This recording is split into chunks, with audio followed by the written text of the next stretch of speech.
104.7 The Cave plays pure classic rock. 104.7 The Cave, Mike the Intern. Good morning.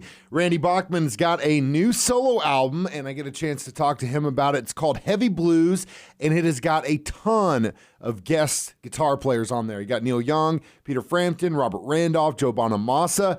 Now, Randy, tell me about the instructions you gave some of these guest musicians with regard to the solos you asked them to contribute. Everything's first or second take. Even when the soloists were playing, I said, set it up in your studio, blow your brains out, and give me your first take. Don't sit there and doctor it up and try to fancy. Just give me the dirt. We're jamming in a blues club here.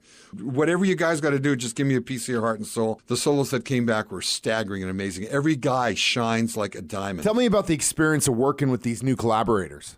Out of these 4 days of recording, 1 day of getting sounds, 4 days of recording came this incredible explosion of magic, of karmic happenstance or serendipity. It just turned out to be so great, and the energy was amazing. We all felt it. We would do 2 takes. At the end of the takes, we were just wet, perspiring. We'd actually take a break, go outside, have a shower, come back in, because we had given it all in those 1 or 2 or 3 takes. So there was a solo that Neil Young brought to the table in this song called Little Girl Lost. Tell me about that. The emotion that came out of Neil Young's guitar in Little Girl Lost, it sounds like he's lost. He makes these noises, and instead of playing a whole lick, he'll just play one note and let it hang. And you can hear he's bending the neck, and it's going, it's kind of like groaning and moaning. And it's really this bizarre Hendrixian kind of blues where you play your note, your guitar's out of tune, and you don't care because that dissonance kind of makes it imperfect, because blues are all the things that are wrong in your life and the world. It basically is a complaint to music. We'll get to more with Randy Bachman on the way next on 104.7 The Cave.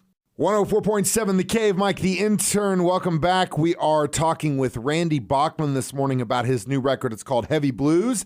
Now tell me about the inspired solo that Frampton contributed to this record. He played blues on the guitar in Heavy Blues. He hasn't played since Humble Pie live at the Fillmore in 71. I don't know if he's had that format. I give him really great blues format, because Heavy Blues I wrote to be like the Stax horn section, that da da da da da da, just like Knock on Wood. I took Knock on Wood backwards.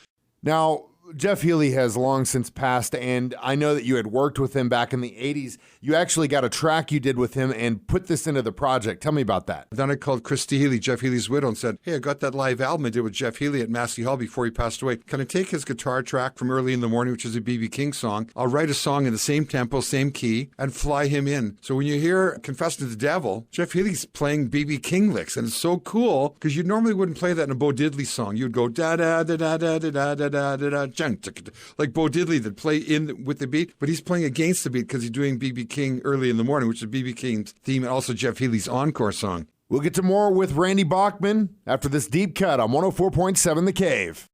104.7 The Cave, Pink Floyd and Time. I'm Mike the Intern, talking with Ringo Starr about his newest album, Postcards from Paradise, came out earlier this week, and there's all kinds of different influences on this record. Now tell me, is this a reflection of your own musical taste? Well, that's all important to me. It's like, oh, what sort of music do you like? Well, I like a lot of music, all different kinds. I grew up loving, from my stepdad, the big bands, Sarah Vaughan, Billy Eckstine, people like that. And went into my rock and roll, and then the American rock and roll from Little Richards to Jerry Lee, a lot of people before that and after that. And then I got really involved with the blues. Lightning Hopkins was my hero. Then I loved country music as well. So, it's pretty open, and it's like 2 or 3 classical pieces I like.